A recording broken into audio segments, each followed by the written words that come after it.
Hello everyone, welcome back to another new tips and tricks video. This isn't just any tips and tricks video. This is the ultimate guide to understanding the most important and useful setting in the game. And after watching this video, you don't have to ask your friends about any setting. You will become a master and teach your noob friends. I'll explain each setting in detail and suggest how to use it properly. Alright, if you are new here, make sure to subscribe and hit that like button for more amazing tips and tricks videos. I have created many tips and tricks videos on sensitivity, weapons, attachments, and how you can increase your KD.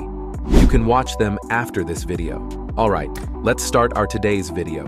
So I will start with controls and cover both the basic settings and advanced setting. Come to settings, control, basic control. Here you can see fire settings in the first place. Display left side fire button.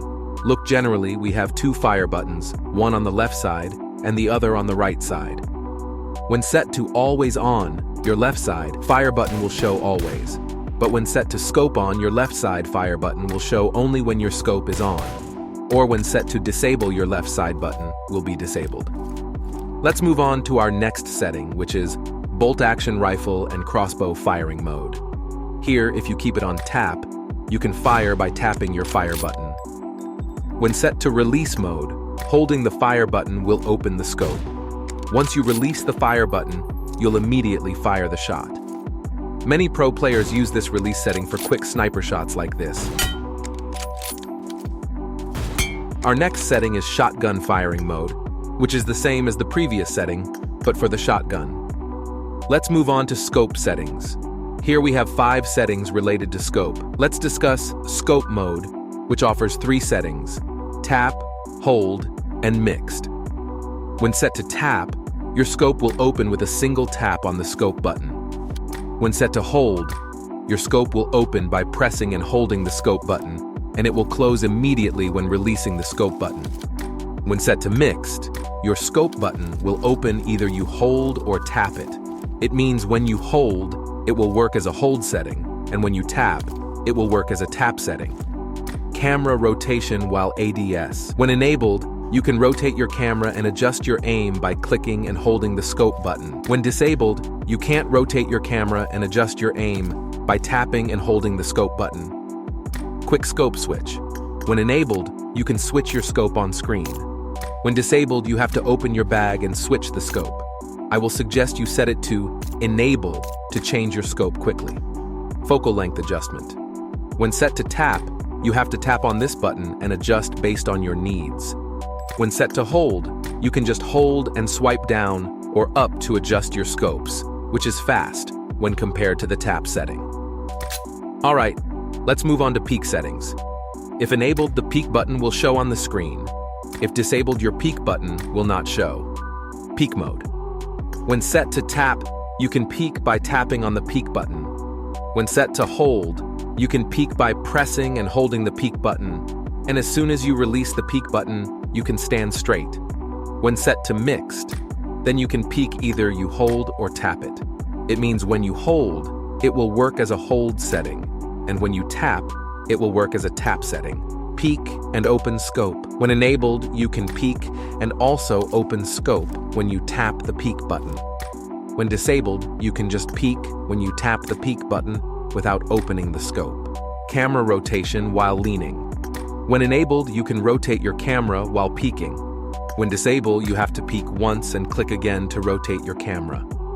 Alright, our basic control settings are done. Let's move on to advanced controls. Here, our first setting is universal mark. If enabled, you can use this button. If disabled, you can't use this feature. Mark assist. When enabled, you can mark your nearby items like airdrop or vehicle. Headshot sound effect. We all love to listen to that headshot sound. When disabled, you can't listen to that head connect sound. Jump climb. When set to merge, you will have only one button, which will work as jump and climb. And you are in a fight, and there is an object, and you want to make a jump shot, your character will climb on that object instead of jumping. So keep it separate. When set to separate, you will have buttons on the screen. This one will work as only jump.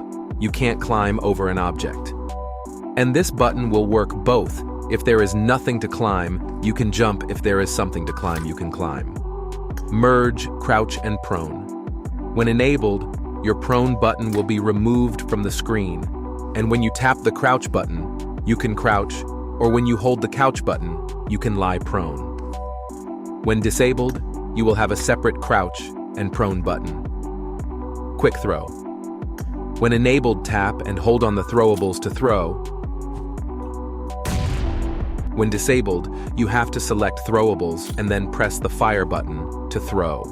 Throwables quick wheel. When set to switch, you can hold and switch throwables and throw by tapping the fire button. When set to throw, you can hold and select throwables and throw quickly. Throw consumables. When set to enable, you can throw consumables for your friends. When disabled, you can't throw. Well, keep it enabled to help you noob teammates. Transparent UI mode. When enabled, all UI settings on the screen become transparent when you hold the PUBG mobile logo button. Currently, this feature is only available in classic mode. Slide arena. When enabled, you can slide in the arena by tapping the couch button, and when disabled, you can't slide. FPP swap. You can enable or disable your FPP button. FPP dynamic holding. When enabled, your gun will be lowered to make it easier to observe the surroundings. When disabled, your gun will always be at the same height. TPP, basically, this is a camera adjustment setting. When you decrease it, your camera will come near you like this. When you increase it, your camera will go far from you. I like to keep it on 83, because when you keep too high, you may not be able to connect headshots. Or when you keep it too low, your view may be limited. FPP also works the same, but in FPP mode. Sprint sensitivity. When decreased, you can't sprint smoothly. When increased, it becomes too sensitive. If you want to move a little in a situation like this, you may move more than you need. I like to keep it at 80%. Mark style. This is classic, and this is modern.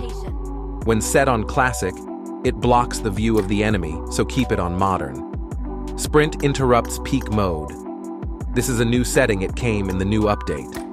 When enabled, peak mode is interrupted by performing a sprint. When disabled, a sprint cannot be performed while in peak mode. Alright, let's move on to assist features. Aim assist. When enabled, the system will assist you in aiming at enemies. When disabled, your aim will move according to weapon recoil. Sometimes, with aim assist enabled, your aim might shift between two enemies, say enemy A and enemy B. If you intend to target enemy A first, aim assist might redirect your aim to enemy B, potentially causing you to lose the fight. Despite this, I recommend keeping aim assist enabled, as it proves helpful in many situations. Main screen audio markers. This is basically an assisting marker on the screen. When someone passing nearby, you will get a foot mark on the screen, or a fire mark or a vehicle is moving nearby. Auto mark, hit location. If enabled, you can have this mark when you connect any bullet to the enemy. Your teammates can also see this mark. If any of your teammates connect the bullet to an enemy, you can see a mark like this. I will suggest you to keep it enabled so your teammates can get the location of enemies easily. If disabled, you can't see this mark. Healing prompt.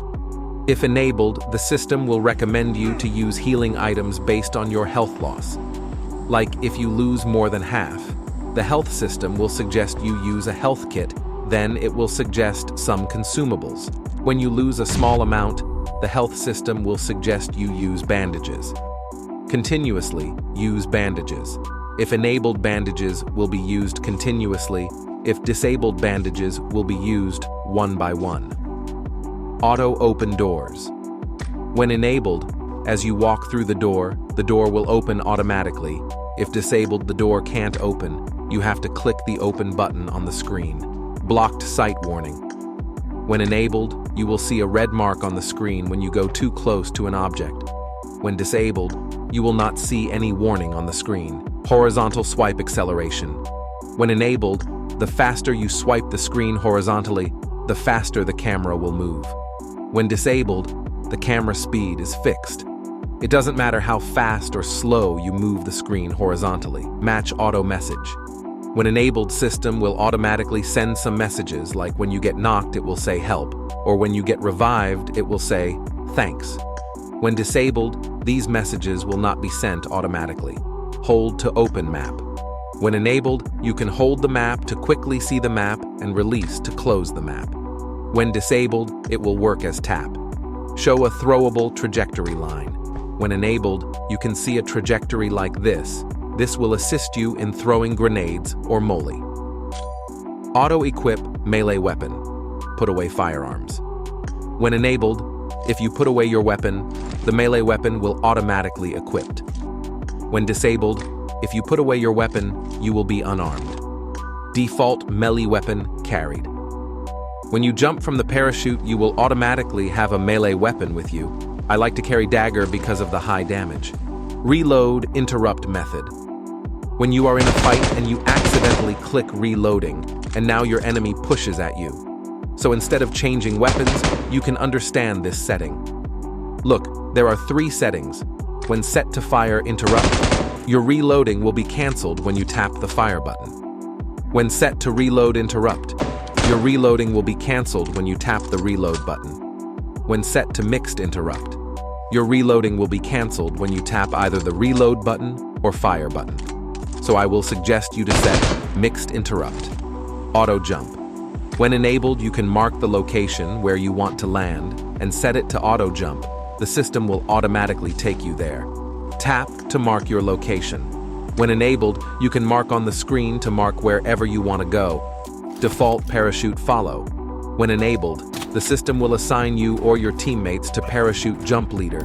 Whoever was parachute leader for the last time will be automatically assigned again. Gyroscope. You can set your gyroscope always on or scope on or off. When set to always on, your gyroscope will work always. When set to scope on, your gyroscope will only work on scope. Gyroscope reverse. Your gyroscope will be reversed when enabled. Aim features.